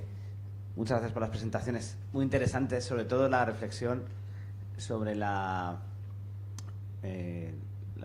idea de televisión, el desarrollo de este tipo de plataformas más como televisión convencional. Yo creo que por 2 cuestiones clave: la parte de la publicidad en cuanto a la explotación de la audiencia, y luego también la entrada en los contenidos que tienen que ver con los reality, que es una cosa que yo no sé si hay, los reality o programas, vamos a decir, de entretenimiento televisivo. Y también yo creo que una cuestión que Rodrigo ya ha apuntado y que yo creo que puede ser una estocada muy fuerte para los operadores locales de pago, que es la parte del deporte. O sea, yo creo que ahí en los próximos años la sensación que hay es que dos mercados, que puede ser vamos a decir, el del deporte y el de la publicidad, pueden suponer un problema muy importante para la televisión en abierto, privada, y para la televisión de pago, digamos, los operadores locales. ¿Hasta qué punto creéis que eso puede ser como una estocada fuerte? Porque, por ejemplo, aquí en España ya hay cifras de inversión publicitaria en televisión conectada que llama InfoAdex, que no es muy alta. Los datos del 23 son bastante bajos todavía. De hecho, el audio duplica a la televisión conectada, ¿no? Yo recuerdo un ejecutivo de audio digital que él me decía que el audio digital operaba en una dimensión distinta a la inversión en radio. Yo no sé si en televisión puede pasar algo parecido, que sean como dos mercados distintos, o realmente vaya a afectar, o ya se empieza a vislumbrar algo de que esté afectando a la inversión publicitaria en televisión en abierto, porque la sensación es que o van con operadores de programática o con intermediarios tipo Microsoft o Adobe que introducen más programática, que no tienen como una red comercial que compita por el anunciante a lo mejor más local o más nacional, sino que tiran de grandes anunciantes globales. Pero que me imagino que eso también va a afectar, ¿no?, al final a la televisión en abierto. ¿Tenemos alguna pregunta más? Y así recopilamos un par de ellas bueno, pues responde a la de Nacho. Ya están cansados, ¿eh? Se les ve cansados. ¡Ánimo, ánimo! Que van a dar de comer igual.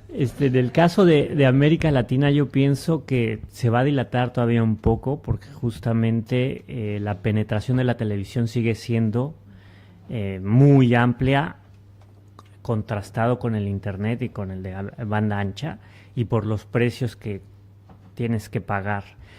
Aunque la tendencia está ahí, ya están claramente marcando esta situación, ¿no? O sea, el reality ya lo comentaban también para el caso de Colombia con la Casa de los Famosos, están siendo unos casos muy escandalosos en nuestros distintos países y combinando justamente el uso de plataformas con televisión en abierto.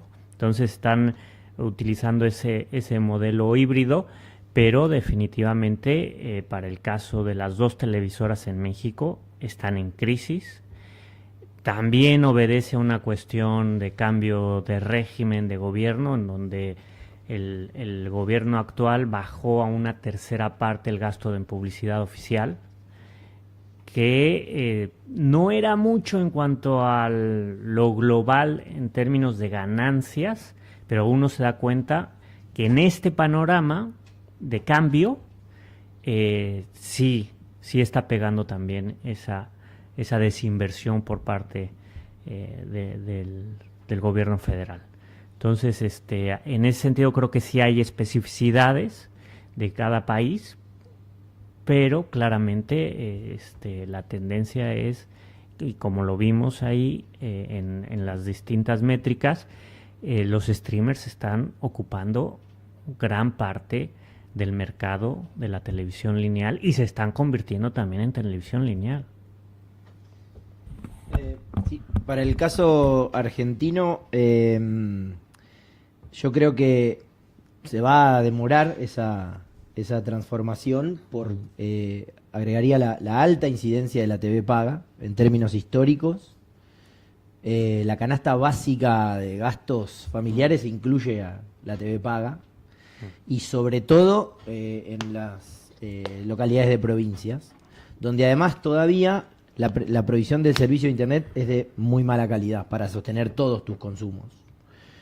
Ya ha mejorado, pero si en Buenos Aires ver un partido por internet es un problema porque el vecino te grita el gol antes, estamos hablando de 3 minutos antes. De hecho, eso tuvo un impacto, es un problema. Tuvo un impacto muy grande en el Mundial, por ejemplo, en el 20. No quería decir que Argentina salió campeón del mundo a cuento de nada, pero durante el Mundial Argentina vio crecer el uso de la televisión digital terrestre, que había sido un desarrollo muy significativo durante el gobierno de Cristina Fernández, en el segundo gobierno, por el boca en boca, porque a medida que avanzaba la competencia, sobre todo después del primer partido que perdimos, mucha gente decía, che, mi vecino me grita el gol, yo lo estoy viendo por Flow. Si lo veías por Flow como yo, los penales de la final te los contó el vecino. Y entonces, pero la que llegaba antes que ninguno y encima era gratis y en alta definición era la TDT. Entonces, esa experiencia en Buenos Aires, trasladala a consumir contenido audiovisual sincrónico con mala calidad de internet. Va a demorar esta transición. En Argentina también tenés otro elemento que es que Disney ostenta los derechos de casi todas las competencias que se te ocurran, de casi todos los deportes, a excepción de la mitad. Esto es raro contarlo, pero en Argentina la organización del fútbol local es bastante peculiar. La mitad de la liga local. La mitad de la liga local la tiene ESPN. No, la tiene Disney con ESPN y la mitad la tiene Warner. Entonces, solo eso no tiene Disney. Por ejemplo, ha intentado durante el año pasado y incluir a partidos de River y Boca por exclusivo en la plataforma de la Copa Libertadores. Y bueno, Boca no de la Copa Libertadores porque este año no la jugó. Y el reclamo social fue tan significativo que tuvo que volver atrás, porque todo el mundo tiene TV paga, pero no todo el mundo tiene Disney Plus. Entonces ahí hay una combinación de factores que van a demorar, pero sin duda que el camino es ese. Después, efectivamente... Y sumado que HBO Max o lo que sea está en los paquetes premium de los operadores de televisión por cable. Claro, y como plataforma no tiene una cantidad de abonados muy significativa. Y tiene la Champions, ¿no? En Argentina la Champions la tiene Disney. Ah. Sí, todo lo tiene. De hecho, la Champions, la Eurocopa, que ganó España, para no decir solo nuestras virtudes de Argentina. Y lo que iba a decir también es que la tendencia del mercado publicitario sí se ve, tal cual vos lo planteás. La televisión abierta viene perdiendo porcentaje pero no se va hacia las plataformas de streaming, los anuncios publicitarios. No. Y de hecho yo diría, no lo hemos estudiado profundamente, pero a mí me parece que sería bueno escribir algo al respecto pronto. En Argentina tampoco están creciendo los fast. No, pero esa Y no van dinámica para que ahí. ustedes planteaban, igual es otro tema. Pero esa Ana, dinámica- acércate al micro, porfa. No, que esa dinámica que marcaban ustedes en España y demás sobre, digamos, este retorno, bueno, incluso en México vos también que decías, cómo se empieza, digamos, cómo los servicios de streaming se empiezan a parecer más a la televisión lineal. En Argentina todavía eso no lo vemos. Es que están muy lejos. Estamos lejos, claro, hay que llegar. Empieza eso de todavía no lo arriba vemos. hacia abajo. Sí. No, pero ponele, Pluto TV tuvo Gran Hermano 24 horas en exclusiva, la penúltima edición que fue muy muy vista por TV abierta y tampoco despegó. No, y eso, y lo que hay después son, a partir de esto que contaba Santi de la, digamos, de la fuerte penetración de televisión de pago en Argentina, lo que hay es, digamos, cómo los operadores tradicionales de televisión paga buscan como reintermediar ese, digamos, el espacio de distribución a través de distintos acuerdos que hacen con las plataformas, que incluyen también la producción, por ejemplo, Flow con Paramount, entonces digamos, como que hacen estrategias de comercialización, sinergia entre ellas. Ujú. No con Netflix, ponele, pero sí con Paramount es clarísimo. Una cosa sobre Flow. Dijiste que no opera en todo el país, pero es una OTT. Sí. ¿Y cómo lo hacen? O sea, no tiene sentido. ¿Por qué no ofrecen el servicio a todo el país? A ver, Si le saldría igual de... No, opera en todo el Sí, país, pero sí. son- Lo que quise decir es que no tiene, o sea, no ha sufrido el desplazamiento de clientes de Cablevisión hacia Flow. Cablevisión era la operadora de TV paga. En el resto del país como en Buenos Aires. Claro, ¿no? Y eso... No, sí, si dije no operaba me equivoqué. O sea, opera, pero no consigue despegar en... Exactamente. Bueno, en términos de Brasil hay una situación muy, muy singular porque la verdad es que lo que pasa es que la televisión en abierto ha sufrido mucho con la televisión de pago porque muchas de las empresas que dominaban la televisión de pago eran las empresas que dominaban la televisión en abierto. Así que hicieron todo un esfuerzo para trasladar a la audiencia para la TV a pago. La de pago. La que más sufre con las plataformas digitales, el negocio de audiovisual que más sufre con las OTTs es la televisión de pago. Así que la gente ha dejado de pagar la televisión de pago para se quedar con las plataformas de streaming. Pero para la televisión en abierto, lo que pasa que es muy interesante en Brasil es que el principal, no sé si concurrencia, pero un co-partner es YouTube. No hablamos mucho de YouTube, pero por ejemplo para Brasil es un player absolutamente determinante para el consumo de audiovisual.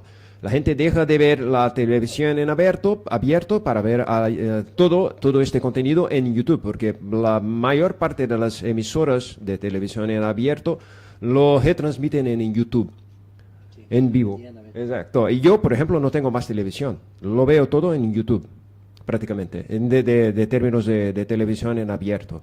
Y de pago, y ahí tenemos una situación ahí sí más semejante a lo que pasa en los otros países de América Latina, que las plataformas, lo que pasa en la televisión de pago se va para las plataformas, porque como no hubo regulación, las empresas que estaban en la televisión de pago marcharon rápidamente para Internet, porque no necesitan pagar nada para esto. Así que ellas propias han hecho mal, han dejado la televisión de pago para pasar todo, transmitir todo por streaming.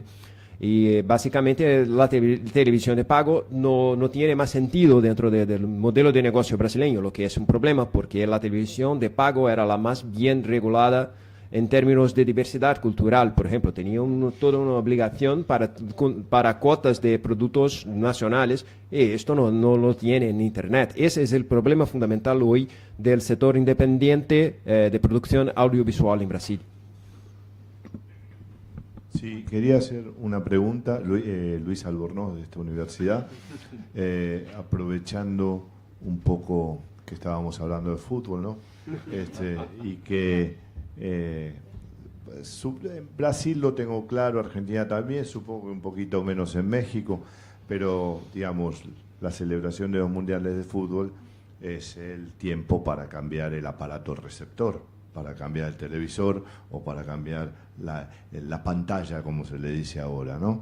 Y precisamente aparece ahí una pantalla, aparece un mando, y en la mesa de reguladores salía el tema de los fabricantes de los aparatos, ¿no? Del hardware, como que tenían un papel muy importante y si no debía ser un nuevo actor a regular.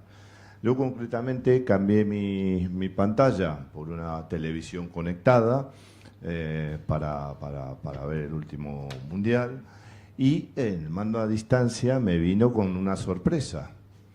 2 botones directos, uno a Netflix y el otro a Amazon Prime Video. De regalo me vinieron, para que no me pierda y con el botoncito accediera directamente al servicio. Entonces quería preguntarles eso, ¿cómo está el tema en América Latina con respecto a los recambios de pantallas, la televisión conectadas, las alianzas entre estos fórmulas unos y los fabricantes de pantallas, y para Ana, si hay algún tipo si han olfateado en los trabajos que hacen algún tipo de regulación en relación con los fabricantes de estos aparatos. Gracias.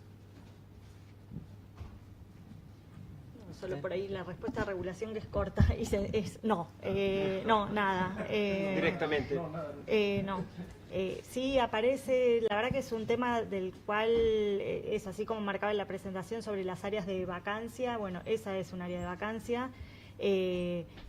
Digamos, incluso es un área de vacancia en los debates, diría yo, porque a diferencia de otros temas, digo, el de concentración está puesto en los debates, los derechos de las audiencias está puesto en los debates, puede o no plasmarse en proyectos de ley. Esto que vos decís digamos, el tema de las posibles alianzas entre los proveedores de streaming de video y los fabricantes de equipos no está puesto sobre la mesa ni en los proyectos y tampoco tampoco surge mucho en los debates. Y después lo que aparece en los controles remotos, en Argentina, el de Netflix de movida, el de Amazon no tengo tan claro, pero creería que no, el que Y Disney. en Argentina no, tampoco. En Argentina No, sí. digamos, viene Netflix.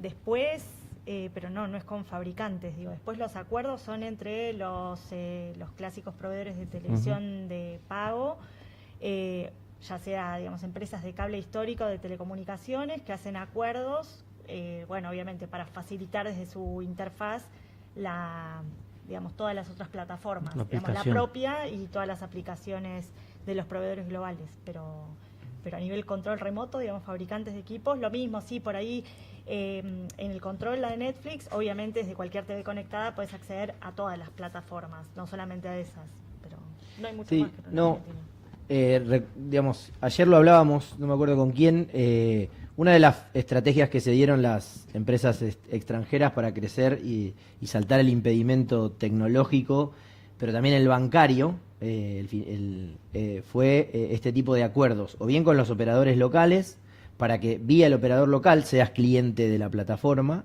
Eso hasta Flow lo incluye, que es el de Clarín y es el más importante. No solo una estrategia comercial con Paramount. Si vos sos cliente de Flow, tenés Paramount gratis, incorporado en el paquete. Podés tener Netflix o HBO pagándole extra. La otra forma fue con tarjetas financieras que no son bancarias. En Argentina hay una muy expandida que es tarjeta naranja, porque Argentina tiene solo el 40% de la población económicamente activa tiene tarjeta de crédito, está bancarizada. Ese era un tope para la llegada de los abonados a las plataformas. Entonces desarrollaron una estrategia, incluso hasta con Mercado Libre hicieron una estrategia. Vos podés ir a pagar a pago fácil, como pagabas el cable o la electricidad, puedes pagar Netflix, por ejemplo, que eso debe suceder en pocos países, me parece. Y otro que quería agregar es otra área de vacancia, lo hemos hablado ayer y justo lo hablábamos con Trini en parte, es los estudios de consumos, ¿no? Y hay muy pocos estudios en Argentina, pero yo hace poco dirigí una tesis de grado, que su profundidad no era muy relevante, pero me pareció una pregunta muy interesante, que era ¿por qué tienen Netflix los que tienen Netflix? Y un porcentaje altísimo de las respuestas a las encuestas era por el botón del control remoto. Lo que pasa que eso sirve para los adultos mayores, sobre todo, y sobre todo para los que no son clientes de Flow, porque si vos sos cliente de Flow, que es uno de los principales operadores, no usás el control remoto del televisor, porque podés entrar vía Flow a Netflix, aunque no seas cliente de Netflix vía Flow. Entonces y el control remoto de Flow o del operador no tiene el botón de Netflix. Entonces es una trama algo compleja, por lo menos en Argentina. En ese sentido, el operador, en los operadores en México que tienen también su control distinto, sí incluyen Amazon y sí incluyen Netflix. Pero obviamente depende de la compañía de telecomunicaciones con quien estés y que tengan esos acuerdos. Yo creo que ahí hay una clave también en términos de cadena y de sistema de valor importante con los armadores de las televisiones, ¿no? De las pantallas. México es uno de los grandes armadores de pantallas digitales en el mundo, entonces podría también aprovechar esa situación. ¿Fabrica o ensambla? Ensambla, Claro, ensambla. entiendo. LG y todos estos. Por la frontera, obviamente. Sí, claro. Y lo otro que me parece también relevante que se podría pensar es que pues también se incluya el de la televisión pública local, ¿no? Así como está y YouTube también, YouTube Sí. también Sí, tiene YouTube su botón. también. Tiene su botón. Sí. Sí. Sí, y efectivamente, a cuento de qué tenemos esos botones y no otros, ¿no? Efectivamente, ahí hay otra cosa por ahí. Bueno, pues... Oh, a mí me gustaría hacer una cuestión. Perdón por mi español. En Brasil, nosotros hemos observado que los jóvenes están cada vez más no acompanhando, no assistindo o contenido da televisão, onde há muito da expressão cultural de um país tão grande. E esta é uma questão que me preocupa. Mis alunos não estão mirando nada na televisão. E há uma naturalização da não presença da televisão na vida das pessoas que não são mais antigas, ¿sí? Mi questão envolve a população. Há uma naturalização como está em Brasil ou não? Porque TV Globo, que o Grupo Globo, está em crise, em teledramaturgia também. A audiência cai fortemente. Tem que cambiar o conteúdo para poder melhorar a audiência. Isso é histórico. E minha preocupação é a naturalização de uma dominação externa em nossos países, de contenidos externos, e nossa cultura estar em Brasil muito nichada, em nichos, como Leonardo falou. E a mim me gostaria de saber em seus países. Gracias. Muy telegráficamente, que ya vamos con... Sí, en Argentina también está cayendo los niveles de audiencia de la televisión abierta y de TV paga también, dramáticamente. Los estudios de la encuesta de consumos culturales que se hizo en el 22, 23, lo muestra respecto de la anterior, pero es una encuesta. Pero el mercado también lo muestra. Sí, igual también eso, digo que también los datos que nosotros no trabajamos particularmente sobre dinámicas de consumo, ¿no? Pero los datos que muestra esa encuesta es que igual, digamos, esa encuesta se hizo por primera vez en 2013, 2017 y después se replicó en 2022. Digo, sigue mostrando que los niveles de penetración y asistencia a televisión abierta siguen en el orden del 90 y pico %. Lo que también en paralelo a eso muestran es que el consumo de plataformas crece, pero está en el orden del 60 y pico %, no del 90 y pico % como la televisión abierta. Entonces, como eso, la convivencia, digamos eso, la tele no murió, la tele no murió, sigue vigente. Y en paralelo a eso, bueno, una tendencia, digamos, de crecimiento exponencial, aunque no me gusta mucho esa palabra, del consumo de plataformas de streaming, pero no necesariamente como sustituto de la televisión. Lo que agregaría es que se pauperizó, o sea, es una televisión mucho menos, con contenidos mucho más baratos, mucha televisión hablada, casi nada de ficción, algunos enlatados, sobre todo los extranjeros, y algunos realities, sí. Reality que son los que más rinden. Sí, los de cocina y Gran Hermano, que sigue siendo el de máxima audiencia. De hecho fue lo único que siguió, noticias, pero es el único contenido que generó, digamos, pico de audiencia en la televisión abierta fue Gran Hermano. En la era de las plataformas de streaming, ese contenido generó interés en televisión abierta. Bueno, y el Mundial de Fútbol, porque hasta este gobierno, en Argentina, los partidos de fútbol de la selección masculina tenían que ir por abierto. Como dijo la Rosalía, ya no. En realidad la norma sigue vigente, pero el gobierno ya no la cumple, y entonces ahora se fue al cable o las plataformas. O sigue habiendo una combinación, sobre todo por las características socioeconómicas de un país como México. Pues sí, hay estratos que nacen ya con las pantallas y todo el tiempo están con la pantalla, y esa pantalla no pasa ya por la televisión lineal, y su consumo tiene que ver básicamente con aplicaciones, pero hay un amplio sector de la población que sigue teniendo la televisión encendida, o si no, utilizando los dispositivos móviles, pero también el ancho de banda que tienen es más bajo, son prepago, entonces seguimos en dos mundos en paralelos que se van combinando todo el tiempo por las condiciones socioeconómicas de nuestros países, ¿no?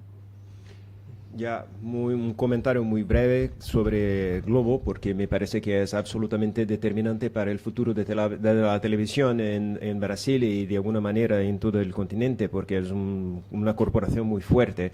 Y lo interesante es que estoy siguiendo ese caso de Globo, que para esta investigación y también para la investigación con el grupo de Philippe Bouquillon. La idea es que Globo entró en crisis económica porque una vez que ha elegido a Globoplay como su principal negocio, ha tenido que cambiar totalmente la estructura de la empresa, de la corporación. O sea, los contenidos de Globo han cambiado muchísimo en términos de ficción, porque han demitido a toda la gente, históricamente, los actores, directores, porque ahora tienen que trabajar como Netflix, con partners, ¿no? Con parceros independientes. Y esto ha causado muchos daños a la calidad y la penetración de Globo dentro del país. Y esto puede cambiar completamente nuestro equilibrio de contenidos, de distribución de contenidos, de producción de contenidos dentro de Brasil, especialmente en los próximos años. Porque lo que me parece es que Globo no logra competir con estas internacionales, lo que sería muy obvio para nosotros, pero para ellos parecía que sería posible. Y lo que intentan ahora es cambiar completamente la estructura, la penetración de la corporación. Por ejemplo, el periodismo está sufriendo un montón porque no tiene presupuesto para tener los mejores periodistas o lo que sea. Y bueno, esto cambiará muchísimo la manera como consumimos productos audiovisuales en Brasil, y quizás eso se convierta en un paradigma para toda América Latina.